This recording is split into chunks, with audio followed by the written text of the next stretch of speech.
بسم اللہ الرحمن الرحیم۔ السلام علیکم دوستوں۔ بنی اسرائیل کے دو بھائیوں کا واقعہ بیان کیا جاتا ہے کہ بنی اسرائیل میں دو بھائی رہتے تھے، جن میں ایک مسلمان تھا اور دوسرا کافر تھا۔ دونوں دریا کے شکاری تھے۔ کافر بت کو سجدہ کرتا تھا، مگر جب مچھلیوں کے لیے جال تیار کرتا تو اس میں ڈھیروں مچھلیاں آ جاتی کہ اس کو کھینچنا بھی اس کے لیے مشکل ہو جاتا۔ مگر مسلمان کے جال میں صرف ایک ہی مچھلی آتی تھی اور اسی پر صبر کے ساتھ خدا کا شکر ادا کرتا تھا۔ اتفاق سے ایک روز اس مسلمان کی بیوی اپنے مکان کی چھت پر گئی تو اس کی نظر کافر کی بیوی پر پڑی، جو زیور اور بہترین لباس سے آراستہ تھی۔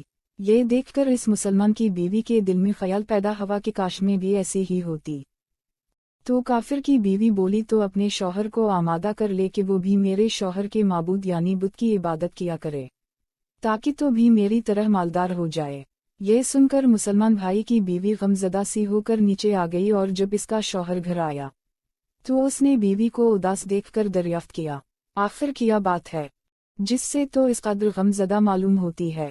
تو وہ کہنے لگی، بس میں یا تو تم مجھے طلاق دے دو یا اپنے بھائی کے معبود کی عبادت شروع کر دو۔ یہ سن کر اس کے شوہر نے کہا، خدا کی بندی تو خدا سے نہیں ڈرتی، ایمان کی دولت ملنے کے بعد یہ کفر کی باتیں کرتی ہے۔ تو عورت بولی، بس اب زیادہ باتیں نہ بناؤ، میں بھی دوسری عورتوں کی طرح اچھا لباس اور اچھے زیورات پہننا چاہتی ہوں۔ جب اس مومن بھائی نے دیکھا کہ یہ عورت ضد پر اتر آئی ہے اور اس کا اصرار حد سے بڑھ چکا ہے تو اس نے عورت کو تسلی دی، کہا اچھا گھبرانے کی ضرورت نہیں ہے، میں کل سے کاریگروں اور مزدوروں میں جا کر محنت کر کے تجھے روزانہ 2 درہم دیتا رہوں گا، تو اس سے اپنی حالت درست کر لینا۔ یہ سن کر عورت کو کچھ تسکین حاصل ہوئی اور صبح ہی وہ مومن بھائی مزدوری کی تلاش میں نکلا، لیکن کسی نے اس سے حال تک نہ پوچھا۔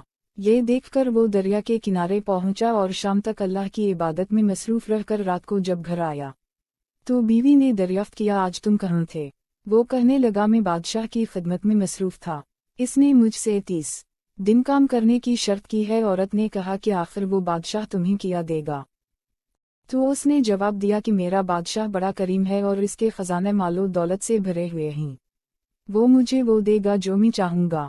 چنانچہ اسی طرح وہ اپنے معبود کی عبادت میں مصروف رہا، اور 30ویں رات ہوئی تو بیوی نے کہا، سنو میاں، اگر کل تم نے مجھے مزدوری لا کر نہ دی تو تم مجھے لازمی طلاق دے دینا۔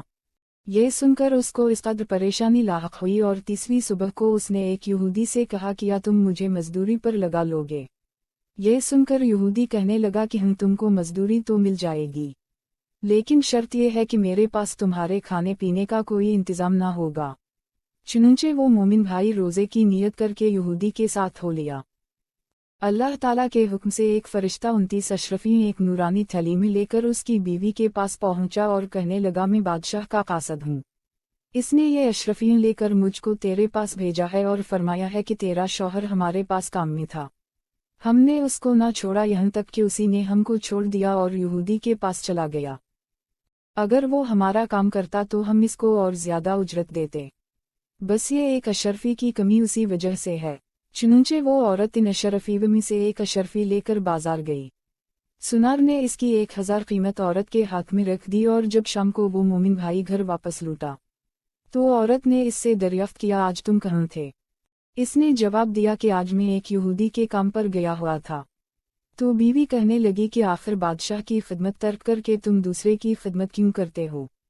پھر اس کو اشرفیو کا واقعہ سنایا، جس کو سن کر وہ مومن روتے روتے بے ہوش ہو گیا، اور جب اس کو ہوش آیا تو بیوی سے کہنے لگا، افسوس کہ میں نے بادشاہ 2 جہاں کی خدمت کا حق اپنے اوپر لازم نہ کیا۔ اس کے بعد اس شخص نے عورت کو چھوڑ دیا اور پہاڑوں پر چلا گیا، جہاں خدا کی عبادت میں مصروف رہ کر اس کا انتقال ہو گیا۔ اللہ تعالیٰ اس پر اپنا رحم فرمائے، آمین۔ اگر ویڈیو پسند آئی ہو تو اس کو لائک، شیئر اور ہمارے چینل کو سبسکرائب کرے۔ Thanks for watching.